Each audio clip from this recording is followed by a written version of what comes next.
को 3 बार डेफर किया गया, उसकी नोटिफिकेशन जो एक्सटेंशन ऑफ टेंडर है वो मेरे पास है, आप कभी भी ले सकते हैं। एक बार टेंडर डेफिशिएट किया, दूसरी बार उसको फिर से एक्सटेंड किया, तीसरी बार उसको फिर से एक्सटेंड किया, एंड टू योर सरप्राइज जिस प्रॉपर्टी को 3.35 CR का बेस प्राइस कोड किया था उसको 3,36,00,000 में दे दिया गया, मतलब 1,00,000 रुपए से बढ़ाया सिर्फ।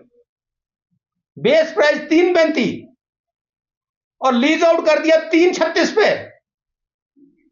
और मजेदार बात यह है उसके बाद कि इन्होंने उसके बाद उस प्रॉपर्टी का 10% उन्हें सिक्योरिटी के रूप में मांगा पार्टी से, which comes out to be equal to 6.7 crore कि 6.5 करोड़ रुपए आपको जमा करने पड़ेंगे। तो आप 15 दिन में इसको जमा कराएंगे तो हम आपको इसका पोजीशन दे देंगे। मैं जानना चाहता हूं कि क्या ये पैसे उनसे ले लिए गए हैं सिक्योरिटी के, क्या उनको प्रॉपर्टी हैंडओवर कर दी गई है। और मुझे जो जानकारी मिली है वो ये है कि वो अभी इस काम में भी नेगोशिएट कर रहे हैं ताकि ये जो सिक्योरिटी के पैसे हैं ये भी उनको इतने ज्यादा नहीं देने पड़े। And above and all this CA store, मैं आपकी जानकारी की एक बात लाना चाहता हूं, इस सीए स्टोर के साथ एक बहुत हाई एंड ग्रेडिंग मशीन है जो ऑटो ग्रेडिंग करती है, एप्पल्स का स्कैनिंग करती है, वॉशिंग करती है और उसको ग्रेड करने के बाद पैकिंग करती है। और कम से कम 5 से 7 रेफ्रिजरेटर्स वैन है, एक एक वैन की कॉस्ट जो है 1.5 करोड़ रुपए है। वो रेफ्रिजरेटेड वैन्स भी इसी प्रोजेक्ट का पार्ट है। मैं जानना चाहता हूं कि उस मशीन को इन्होंने क्या लीज आउट करने का अलग से पैसा लिया है, इन रेफ्रिजरेटेड वैन को उनको लीज आउट किया उसका उन्हें क्या किराया तय किया है, ये विषय अभी तक गर्भ में छुपे हैं। और ये पूरा आरोप है कि पूरा, मैंने कहा कि जैसे सुक्खू जी के निजी मित्र, निजी दोस्त, बचपन के साथी चेयरमैन है यहाँ पे, ये सब चीफ मिनिस्टर के ऑफिस से घोटाला चल रहा है। इट इज बीइंग, क्योंकि इनका बादशाह जो है 40 चोर और वो है आता है जो अली बाबा, तो अली बाबा जी बैठे हैं, अली बाबा जी तय कर रहे हैं कि भी क्या करना है क्या नहीं करना है। This is height of corruption, I am telling you. And in facts के साथ मैं आपसे बात कर रहा हूं। ये बात है, ये नहीं कि मैं वेग आरोप इन पे लगा रहा हूं, तथ्य में बात कर रहा हूं। ये 4 बातें मैंने आपके सामने महत्वपूर्ण रखी। और एक 5वीं बात जो आखिर में आपसे करने वाला हूं वो है डिजिटलाइजेशन एंड ऑनलाइन ऑफ सब्जी एंड फल मंडीज। जितनी भी देश की मंडियां हैं, जितनी भी प्रदेश की मंडियां हैं, उनको ऑनलाइन डिजिटलाइज किया जाता है ताकि मैं इस मंडी का रेट आज देख सकूं कि मेरा सेब क्या यहां भाव क्या है, सब्जी का भाव क्या है, मूली का भाव क्या है, गाजर का भाव क्या है, दूध का भाव क्या है। इसको ऑनलाइन डिजिटलाइजेशन ऑफ द मंडी बोलते हैं, मॉडर्नाइजेशन ऑफ, जिसके लिए दिल्ली सरकार बहुत अथाह पैसा देता है, मॉडर्नाइजेशन करता है, माननीय मोदी जी की स्कीम्स हैं।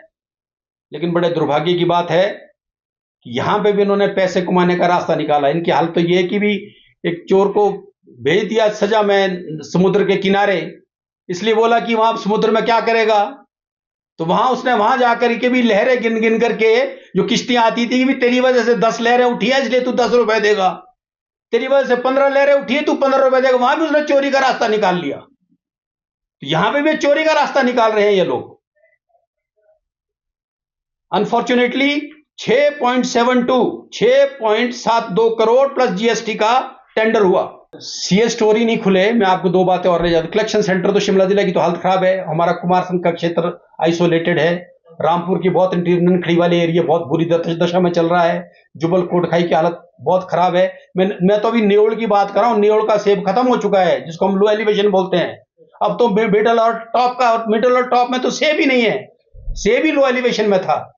और अनफॉर्चुनेटली लोअर एलिवेशन में ही ओला आया है, और जब ओला आया है तो फार्मर क्या करेगा। मार्केट में तो बकाया लगाने की बात है, हालत ये होती है मार्केट में 400 रुपए की पेटी तैयार होती है, 300 रुपए की बिक रही है।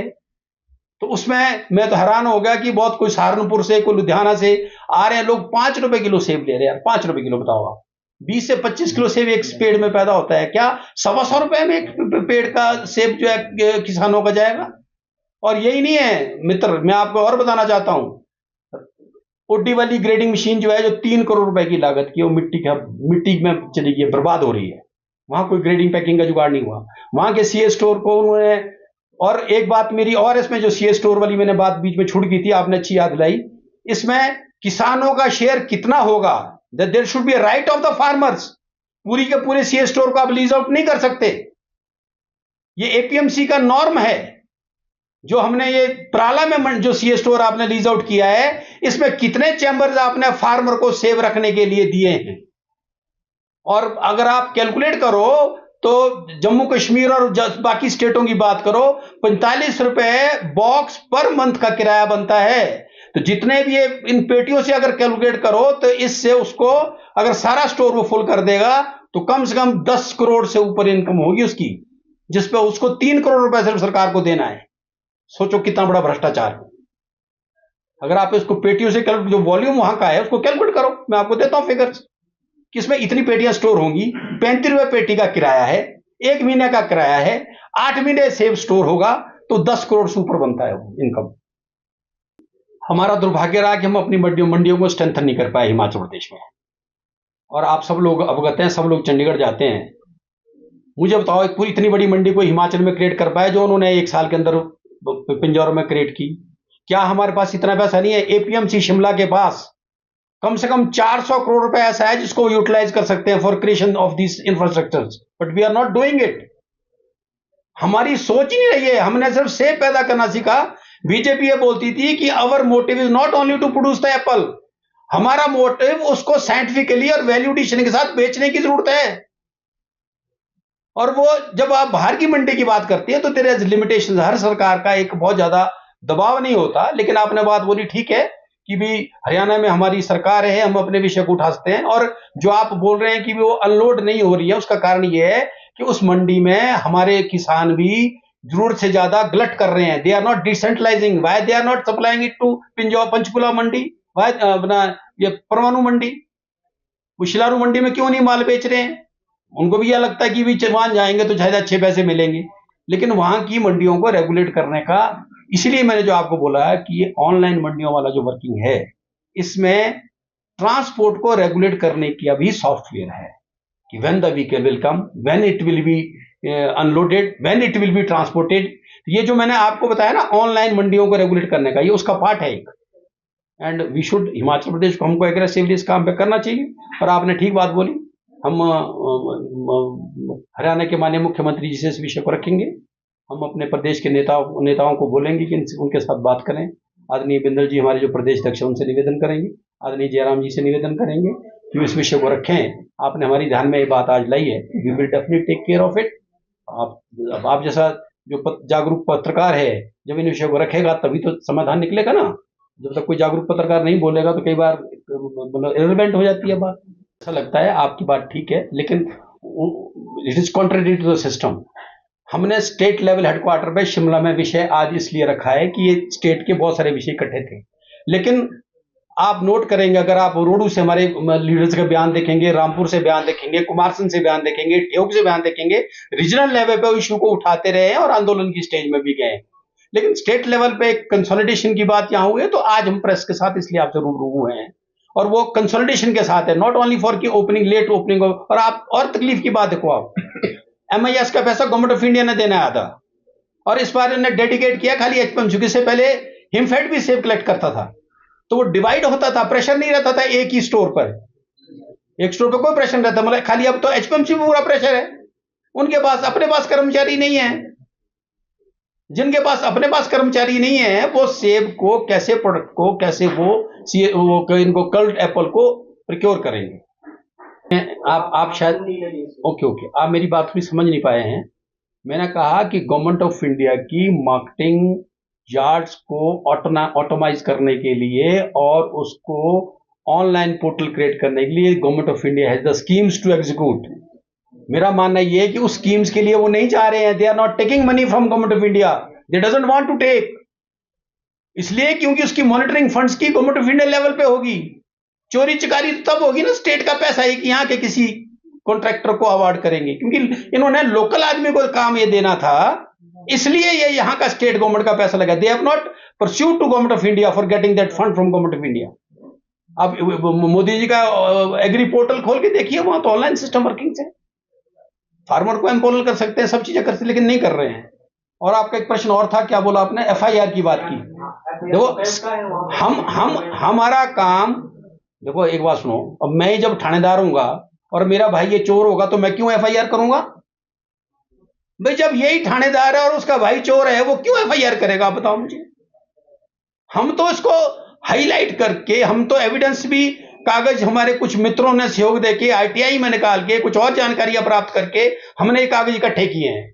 इनका बस चलता तो इन कागजों में भी आग लगा देते हैं लोग तो। लेकिन एफआईआर करने का काम तो प्रदेश के मुखिया का है। अगर वो इतना ईमानदार है, ये एविडेंस डॉक्यूमेंट है, इसके ब्याह पे एफआईआर करें।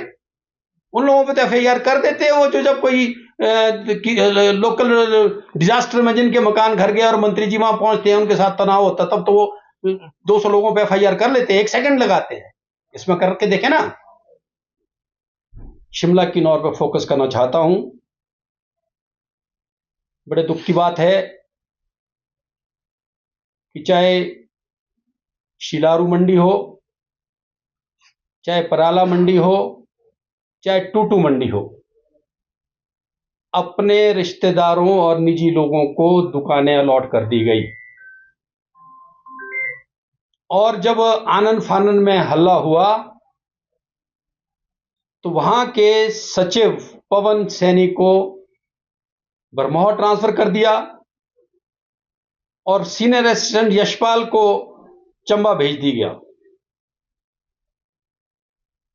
एविडेंस आपको दूंगा कि ये सैनी जी के जो रिश्तेदार, जिनको शिलारू में दुकान शॉप नंबर 27 अलॉट की गई, वो अपने निजी रिश्तेदार को दी गई। महत्वपूर्ण बात यह है कि ये दुकानें कैसे अलॉट की गई, वो अपने आप में एक बड़ी गजब की स्टोरी है। उदाहरण के लिए पराला में दुकानें अलॉट हुई, टोटल एप्लीकेशन 52 आई। ध्यान से सुनने वाली बात है, दुकानें 34 थी और एप्लीकेशन रिजेक्टेड वर 18। मतलब 34 दुकानें और 34 एप्लीकेशन है और दुकानें दे दी गई। वो जो 18 एप्लीकेशन रिजेक्ट हुई, उनको रिजेक्ट करने का क्या रीजन था, क्या क्राइटेरिया था, क्या उनको एडवांस नोटिस दिया गया, उनको जानकारी दी गई? अगर कोई पेपर्स की कमी थी तो वो पूरा करते। और इससे भी आगे की बात जो मैं रखने वाला हूं वो ये है कि उन दुकानों का बेस प्राइस 4510 रुपया पर मंथ का किराया तय किया गया, 4510 रुपया। और मित्रों, वो दुकान अलॉट हुई 4600 रुपए में। तो आप सोचो कि टेबल के नीचे किस तरह का मैनेजमेंट हुआ है, इसको समझने की जरूरत है। और आपकी जानकारी के लिए मैं बताना चाहता हूं, आज से 2 साल, 4 साल, 5 साल पहले, 10 साल पहले वो दुकानें वहां पे 20,000 रुपए से लेकर 80,000 रुपए पर मंथ पे अलॉट हुई हैं, जिसको उन्होंने 4600 रुपए में अलॉट किया। दूसरा एग्जांपल टुट्टू का लेता हूं। टुट्टू में कुल शॉप्स 8 थी, एप्लीकेशन 17 आई और वहां पे भी यही क्राइटेरिया लगाया गया कि 9 एप्लीकेशनों को रिजेक्ट कर दिया गया बिना किसी जानकारी के, ताकि 8 एप्लीकेशंस और 8 दुकानें। और मजेदार बात यहां पे भी है आपके लिए कि बेस प्राइस शॉप का था 8,057 और अलॉट की दुकान 9500 रुपए में। वहीं पर दूसरी दुकान का बेस प्राइस था 5127 और दुकान अलॉट की गई 5300 5300 रुपए में। तो यह महाघोटाला नहीं है तो क्या है? आपके ध्यान से मैं इस बात को उजागर करना चाहता हूं। तीसरा केस आया शिलारू का। शिलारू में 28 दुकानें थी, वहां पे भी इस तरह से एप्लीकेशनें आई और एप्लीकेशनें जो है उसी हिसाब से रिजेक्ट कर करके लास्ट में 28 दुकानों की। आज की इस प्रेस वार्ता में मेरे छोटे भाई और हमारे मीडिया के हेड भाई करण जी, मेरी बहन रमा जी, संदीप जी हमारे साथ इस प्रेस वार्ता में उपस्थित हैं। और आज की इस मीडिया में मैं अपने आप को 25-30 साल पीछे ले जा रहा हूं। 1998 से लेकर के 2000 और आगे तक आपके इस प्रेस क्लब का मैं सदस्य रहा हूं, जब माननीय भानु जी, मुकेश जी, ऐसे बहुत वरिष्ठ लोग पत्रकार जो थे वो यहाँ पर सदस्य होते थे। और बड़ी अच्छी अनुभूति होती है कि जब अपने उस घर में हम आते हैं और विषय को रखते हैं। आज का जो विषय हमने आपके बीच में लाने का प्रयास किया है वो है हिमाचल प्रदेश की इस सुक्खू सरकार ने जहां एक तरफ भाई भतीजावाद को भर्ती दी है, वहां दूसरी तरफ घोटाला करने में इन्होंने किसी तरह की कोई कमी नहीं रखी है। और मैं इनको अगर एक उपयुक्त शब्द दूंगा तो मैं बोलूंगा घोटाले और झूठ का शब्दकोश, dictionary of lawyers and fraud. Himachal में सेब की फसल का कटान चरम सीमा पे है। हालत ये है कि अभी तक कलेक्शन सेंटर्स नहीं खुले हैं और किसानों को अपना सेब 5 रुपए किलो में बाहर के लोगों को देना पड़ रहा है। 5 रुपए किलो। मतलब अगर एक पेड़ में 20 किलो सेब लगता है तो 100 रुपए का सेब एक पेड़ से जा रहा है किसानों का, उनका इनपुट भी नहीं निकल रहा। ये मैंने एक जनरलाइज बात आपसे रखी जो किसानों की वेदना हिमाचल प्रदेश में घट रही है। और मेरा मानना तो ये है कि माननीय सुक्खू जी का पैर इतना भारी इस प्रदेश को पड़ा कि ही इज ए पर्सन जिसके साथ डिजास्टर का नाम जुड़ा हुआ। डिजास्टर मैन भारी होता ना पांव। कई बार को बहू घर में भारी आ जाती है तो दिक्कत हो जाता है, पूरा घर डिस्टर्ब हो जाता है। वही स्थिति आज यहां पर। मैं जो आपसे विषय लेने वाला हूं कि मैंने एक जनरल बात रखी विथ फैक्ट्स एंड एविडेंस, आपको कागज दे दिए जाएंगे। सबसे पहले है कि मैंने कहा कि माननीय सुखविंदर सिंह सुक्खू जी ने अपने निजी मित्रों को जो बोर्ड और कॉर्पोरेशन का चेयरमैन बनाया वो इसलिए नहीं बनाया है कि वो उसको कॉर्पोरेशन को ड्राइव करे, इसलिए बनाया है कि वो किस तरह के घोटाले कर सके। जानकारी देना चाहता हूं कि वहां का बेस प्राइस था 2700 रुपया और दुकान अलॉट हुई 2850 रुपए में। तो कितना बड़ा घोटाला है ये आपके ध्यान में लाना चाहता हूं। और जो मैंने कहा कि सैनी जी के रिश्तेदार थे, वो अनुरुद्ध सैनी जी थे जिनके नाम में दुकान अलॉट की गई शिलारू में, और दुकान नंबर है 27। उसका अलॉटमेंट लेटर भी मेरे पास है, आपको चाहिए होगा दे दिया जाएगा। ये विषय तो आया दुकानों की अलॉटमेंट को लेकर के। फिर इसमें एक बहुत बड़ा स्कैंडल और हुआ। गजट में मार्केटिंग एपीएमसी का एक नोटिफिकेशन है कि 15% दुकानें एग्रीकल्चरिस्ट को अलॉट होंगी, 50% बड़े आड़तियों को होंगी, 15% कोऑपरेटिव को होंगी, और कुछ दुकानें वहां पे जो ऑर्गेनिक कंपोनेंट्स रखते हैं, फर्टिलाइजर्स रखते हैं, ऑर्गेनिक प्रोड्यूस को बेचते हैं, वो दुकानें उनको अलॉट होनी चाहिए। ये बाकायदा एपीएमसी का नोटिफिकेशन है। लेकिन जब टेंडर कॉल कर दिया गया उसमें वो ऑर्गेनिक वाली जो शॉप्स अलॉट होनी थी उसको टेंडर की प्रक्रिया से बाहर कर दिया गया और ऑर्गेनिक कंसेप्ट की कोई भी दुकान अलॉट नहीं करी गई। इसका मतलब यह हुआ कि जो टेंडर प्रोसीजर ही था, टेंडर प्रक्रिया ही थी, वही टोटली गलत थी। वो एपीएमसी की गाइडलाइन का वॉल्यूशन था। हमारा आरोप है कि ये अपने लोगों को मोबिलाइज करने के लिए किया गया और हम ये मांग करते हैं कि सारी दुकानों का अलॉटमेंट क्वैश होना चाहिए और नए सिरे से टेंडर प्रक्रिया को ओपन बिडिंग के थ्रू लाना चाहिए, ताकि जब हमने अपने जमाने में अगर 25,000 से 80,000 रुपए पर मंथ में दुकान अलॉट की तो क्या 5,000 रुपए में ये कैसे अलॉट कर रहे हैं, ये सोचने का विषय है। दूसरा महत्वपूर्ण विषय जो आपके सामने मैं रखने वाला हूं वो है पराला का सीए स्टोर। पराला का सीए स्टोर जो लगभग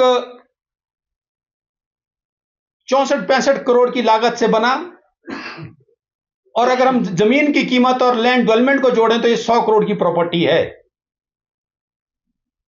मित्रों, अगर कोई 100 करोड़ की प्रॉपर्टी होगी, उसका बैंक ब्याज भी अगर आप मिनिमम 10% पे कैलकुलेट करें तो वो 10 करोड़ रुपए बनता है।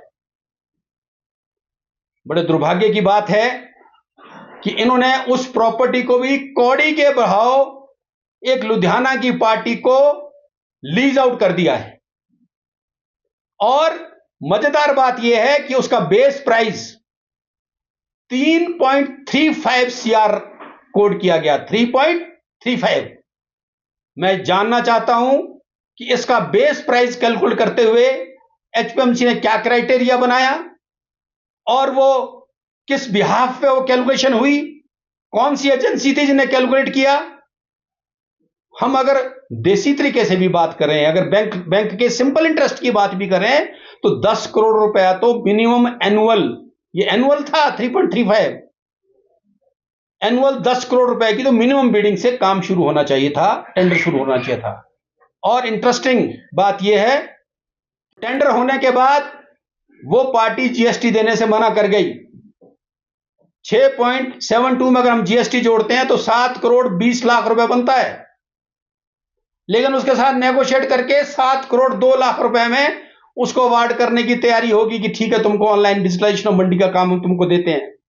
अरे, जिसके लिए मोदी जी पैसा दे रहे हैं, फ्री में करने को तैयार हैं। सरकार गरीबी में चल रही है, तनख्वाहें देने को नहीं है। फ्लड में जो इतना बड़ा इफेक्ट मंडी में हुआ, वहां इनके पास पैसे देने को नहीं है। तुम 6-6, 7-7 करोड़ रुपए इस बिना मतलब के लुटा रहे हो। तो मेरा आरोप है ये कि इस तरह का अनाप शनाप पैसा इस सरकार को नहीं खर्चना चाहिए। जिस चीज की का स्कोप, जिस चीज को मॉडर्नाइज करने की फैसिलिटी केंद्र सरकार दे रही है, उसमें खर्चा करना बहुत समझदारी की बात नहीं है। ये सब बातें मैंने आपके ध्यान में लानी थी, और विद फैक्ट्स एंड फिगर्स मैंने आपको सारी बातें कोड कर दी हैं। आपको कोई विषय इसके अलावा हमसे जानकारी करनी हो या इसके सपोर्ट में कुछ चर्चा करनी हो तो you are free to talk to me. Thank you.